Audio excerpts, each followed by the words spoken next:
Assalamualaikum warahmatullahi wabarakatuh. Salam sejahtera. Cerita ini adalah cerita kiriman dari seorang narasumber. Sebut saja namanya Anggi.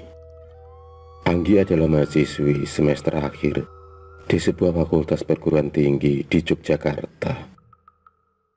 Ini adalah pengalaman pribadi bersama dengan beberapa temannya saat KKN sebagai syarat akhir kelulusan mereka.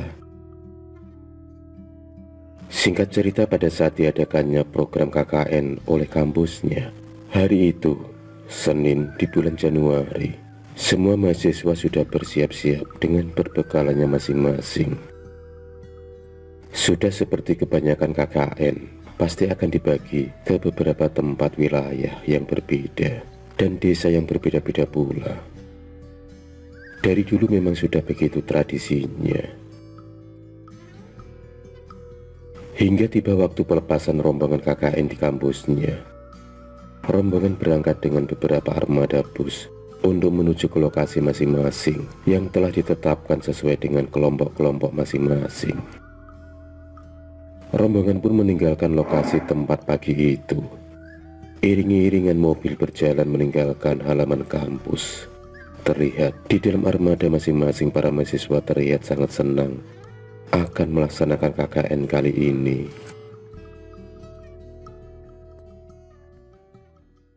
Tepat di alun-alun kota, rombongan pun berpisah. Rombongan teman-teman yang lainnya masing-masing menuju ke arah masing-masing sesuai dengan jatah penempatan KKN yang telah dibagi. Bus kami terus melaju meninggalkan kotanya Yogyakarta menuju ke suatu tempat di suatu desa terpelosok yang mungkin jauh dari kota, desa yang mungkin sangat terpencil di antara desa-desa lainnya.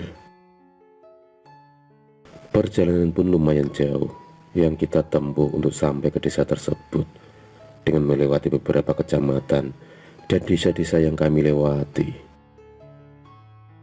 Yang kami tahu desa tersebut berada di pinggir hutan yang sangat lebat. Dan benar saja, beberapa saat kemudian sampailah kami tiba di desa tersebut. Terlihat desa yang sangat masih asri dengan pemandangan desa yang khas sangat kental.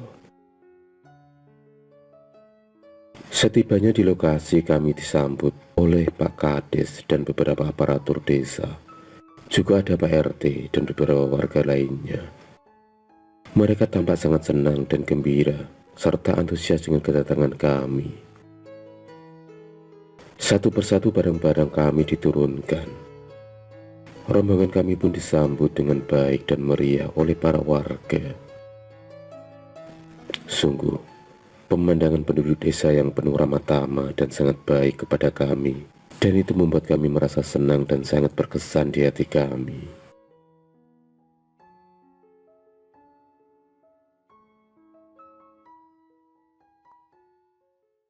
Di dalam rombongan kami sendiri terbagi dalam 5 kelompok dan masing-masing beranggotakan 5 orang. 3 kelompok terdiri dari para laki-laki dan 2 kelompok perempuan. Rombongan kami pun berpencar lagi diantar ke tempat rumah yang akan kami singgahi masing-masing. Rupanya jarak antara rumah yang kami tempati lumayan jauh satu sama lain. Kelompok kami sendiri menempati rumah Pak RT dan yang lainnya menempati rumah penduduk setempat. Hari itu begitu melelahkan rasanya.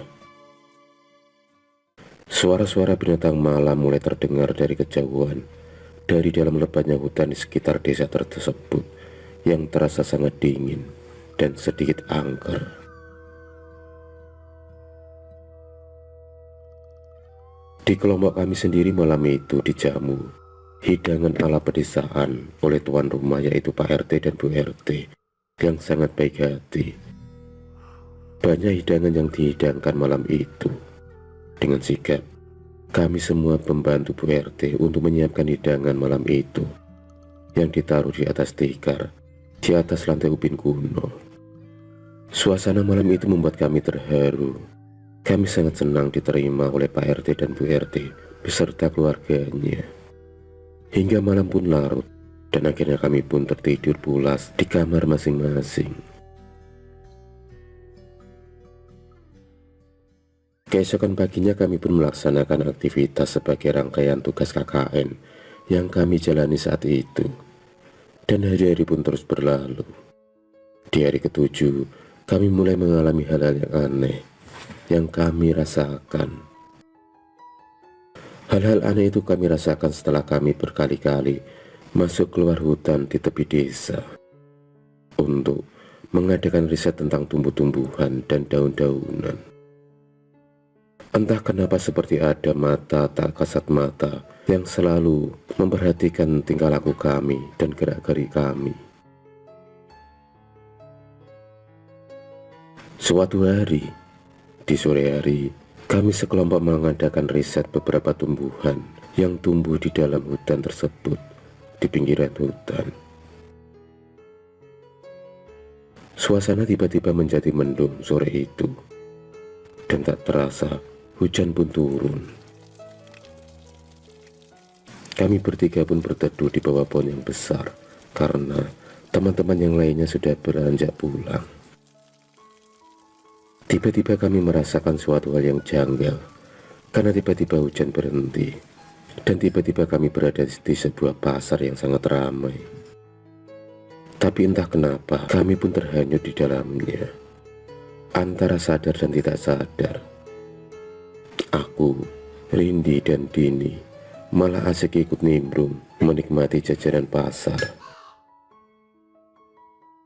Terlihat jajanan pasar yang sangat menggoda selera, hingga kami pun ingin membelinya. Tanpa ada rasa apapun, aku pun bertiga mulai membeli jajanan pasar tersebut, dan kami kemudian mulai mencicipi jajanan tersebut. Namun, ada rasa aneh yang aku rasakan, rasa seperti kelet atau sebah. Aku hanya memakannya sedikit.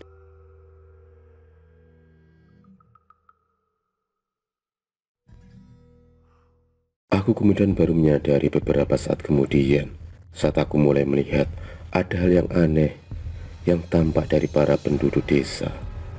Mereka yang biasanya ramah tamah kepada kami, kini tampak cuek, dan terlihat tatapan matanya yang kosong. Mereka seperti mayat hidup saja.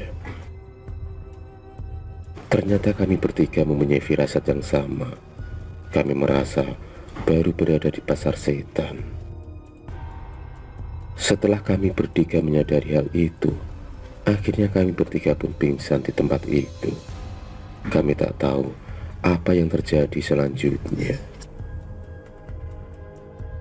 Ternyata teman-teman dan penduduk desa mencari kami sejak sore hari. Para penduduk desa sudah hafal akan tempat tersebut. Dengan bersama seorang sesepuh desa yang bernama Mbak Marno, para warga akhirnya menemukan kami bertiga yang tengah tergeletak pingsan di bawah pohon yang sangat besar dan mungkin sangat angker.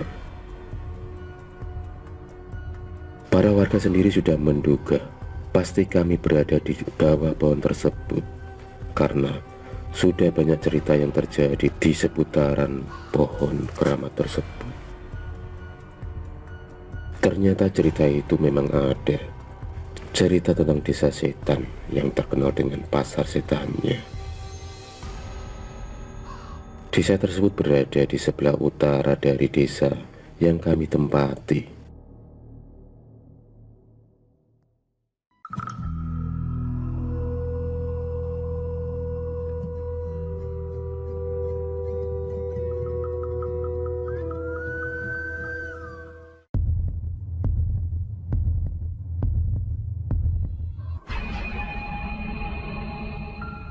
Terima kasih sudah menonton video cerita bergambar ini. Klik subscribe untuk terus mendapatkan video-video cerita bergambar selanjutnya. Semangat berkarya.